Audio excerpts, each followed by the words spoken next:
নমস্কার বন্ধুরা, সবাই কেমন আছো? আমি মৌমিতা। আমি তোমাদের সাথে শেয়ার করতে চলে এসেছি আমাদের ভাইফোঁটার ব্লগ। অনেক দেরিতে আমি ব্লগগুলো দিচ্ছি, কারণ আমার মনে হয় একটু গুছিয়ে না নিয়ে না ঠিক কোনো কিছু করাটা ঠিক হবে না। প্রত্যেক বছরের মতো এবছরও বাড়িতে ভাইফোঁটার আয়োজন করা হয়েছিল। আমরা ৩ বোন, আমাদের কোনো ভাই নেই। আর আমাদের মাসিরা আছে, মাসিদের মেয়েরা আছে, তাদের ছেলে আছে। এই যে ২ ভাই, একজন হচ্ছে মাসির ছেলে আর একজন হচ্ছে মামার ছেলে। আরো ২ জন আছে, তারা একজন বিদেশে থাকে আর একজন সে বাড়িতেই আছে, আসতে পারেনি। তো প্রত্যেক বছর এদের আমরা ভাইফোঁটা দিই এবং রাখি পরাই। তো এবছরও তার অন্যথা হয়নি। যে ২ জনের জন্য ওরা মানে তুলি, ছোটন ওরা মিলে কিনেছিল একই রকমের টি-শার্ট। আর এই ২ জনের মধ্যে ভীষণ বন্ধুত্ব। এই যে লাবণী আমার ছোট মাসির মেয়ে, বড় মেয়েও। আর যাকে ১ম আশীর্বাদ করছে সে হচ্ছে মামার ছেলে, নাম শুভ। আর পরের জন হচ্ছে রাজ, মাসির ছেলে। এরা ২ জনই আমাদের কাছে ভীষণ আদরের, আর আমরা এদের থেকে অনেকটাই বড় বয়সে। এই যে হচ্ছে ছোটন, ওর হাসব্যান্ড অসীম। ওরা কর্মসূত্রে থাকে শিলিগুড়িতে। যাই হোক, তো এই সময় বাড়িতে যেন একটা উৎসব লেগে যায়। সব ভাই বোনরা এক জায়গা হয়ে হই হুল্লোড় চলতেই থাকে। আসলে এখন মানুষের হাতে সময় ভীষণ কম। সবাই সবার কাজে ভীষণভাবে ব্যস্ত। তো এই বিশেষ দিনগুলিতেই কিন্তু আমরা সবাই একসাথে মিলিত হওয়ার সুযোগ পাই। রায়ান বাবুর মনে তো ভীষণ দুঃখ, কারণ তাকে ভাইফোঁটা দেওয়ার মতো এখনো কেউ আসেনি আমাদের বাড়িতে।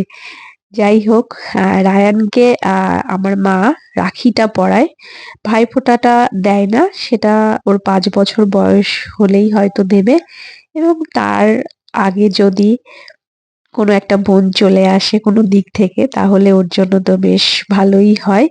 বাবা! এরা আবার আমার জন্য গিফট এনেছে। এবার শুধু আমার জন্য নয়, সবার জন্য সুন্দর গলার হার, যার যেটা দরকার যেরকম ধরনের ওদের আ সামর্থ্য অনুযায়ী, যেহেতু এখনো সেইভাবে আর্ন করতে পারে না, পড়াশোনার মধ্যে আছে, তাকে দিয়েছে। যেমন এই যে বনা পড়াশোনা করে, তো বনার জন্য এই পড়াশোনার সামগ্রী নিয়ে এসেছে লাবণী হচ্ছে যে ছোটনের ফটোগ্রাফার। সবার আমাদের আলাদা, আলাদা একেকজনের পছন্দের ফটোগ্রাফার আছে। দেখলে লোকে হয়তো সেটাই বলবে। রায়ান আর কি করবে? ও বেচারা শুধু দেখছে, ঘুরছে। ওকে কেউ ফোঁটাও দিচ্ছে না, আর ও কাউকে দিতে পারছে না।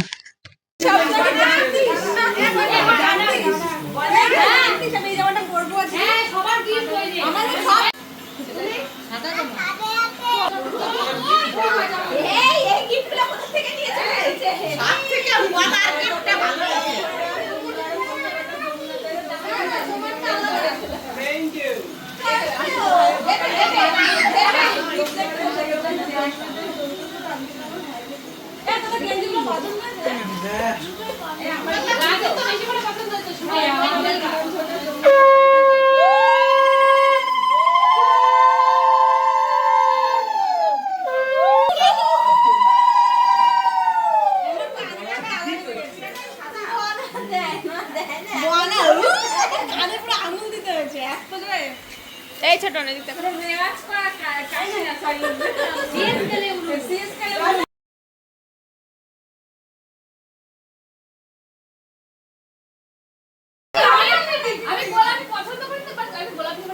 ওরে বাবা, সরি সরি সরি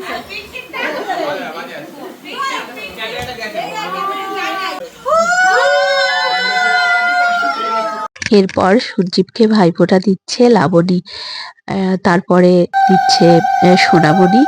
এরা আসলে প্রত্যেক বছরই সঞ্জীবকে ভাইফোঁটা দেয়, রাখি পরায়। তবে সঞ্জীব বাড়িতে ছিল যেহেতু, ওরও দিদিরা আছে। প্রত্যেক বছর নিয়ম করে ওদের বাড়িতেও ভাইফোঁটা হয়, এবং এই দিনটা সঞ্জীব দিদিদের সাথে সাধারণত কাটায়। কিন্তু এদিকে এরাও ওয়েট করছিল ওকে ভাইফোঁটা দেওয়ার জন্য, তাই ও একটু টাইম ম্যানেজ করে আমাদের বাড়িতে এসেছিল। এবার দিচ্ছে তুলি, তুলির পরে দেবে বনা। এইভাবেই চলতে থাকলো আমাদের ভাইফোঁটা। আসলে আমাদের বিয়ে হওয়ার অনেক আগে থেকেই এরা সঞ্জীবকে চেনে। তো সঞ্জীব যেমন এদের ভালোবাসে, নিজের বোনের মতো আগলে রাখে, তেমনি এরাও নিজের দাদার মতো সঞ্জীবকে ভালোবাসে, সম্মান করে। আসলে আমার মনে হয় সবসময় যে রক্তের সম্পর্ক বড় হয়ে ওঠে এমনটা নয়। ভালো সম্পর্ক তৈরি হয় মানুষের আচার, আচরণে, ব্যবহারে, তাই না? আয়ান বোধহয় হবি বায়না তারপরে করছিল কোথাও যাওয়ার খাবি, জন্য। রেডি এই হবি কারণেই আমি তারপরে তো ওকে বলছিলাম যে রেডি হবি বাহ তারপরে। সুন্দর তো এই বানা, যে নিউ আইডিয়া। বনার সুন্দর করে দেওয়া, তো সেটা নিয়ে আমরা ভীষণভাবে পেছনে লাগছিলাম, ওকে খেপাচ্ছিলাম আর কি। বনা যা স্টাইল জানে, ওরে বাবারে বনা, আমি আর নিতে পারছি না। ভাই এবছর তুই পুলিশের চাকরি পাবি, বল পুলিশের চাকরি পাবি, বল। তোমার পরিবারে তুমি ভালো থাকো, আমাদের ভালো রেখো, এটাই কামনা।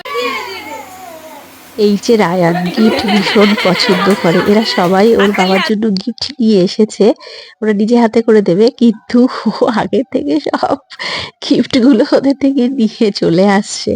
যাই হোক, এই যে টিয়া, টিয়ার কথা কি বলবো, টিয়া হচ্ছে আমার মায়ের বড়দি বাড়িতে থাকতো, আমার তখন বড় মা বেঁচে ছিল, ওকে নিয়ে এসেছিল এবং ও ওই বাড়িরই মেয়ে হয়ে উঠেছে। এও ভীষণভাবে আমাদের যেমনি ভালোবাসে তেমনি সঞ্জীবকে ভালোবাসে, রায়ানকে ভালোবাসে। আর এও এর ব্যবহারে আমাদের ছোট বোন হয়ে উঠেছে। ও ঠিক প্রত্যেক বছর মনে করে ভাইফোঁটা এবং রাখি মিস করবে না। যে বললাম, মানুষের রক্তের সম্পর্ক বড় নয়, মানুষের মনের সম্পর্কই এই তো বড়, মাংকি তাই মিষ্টি না? খাচ্ছে, চেনো তোমরা মাংকিকে? ব্লগটা এখানেই শেষ করলাম, কেমন লাগলো জানিও।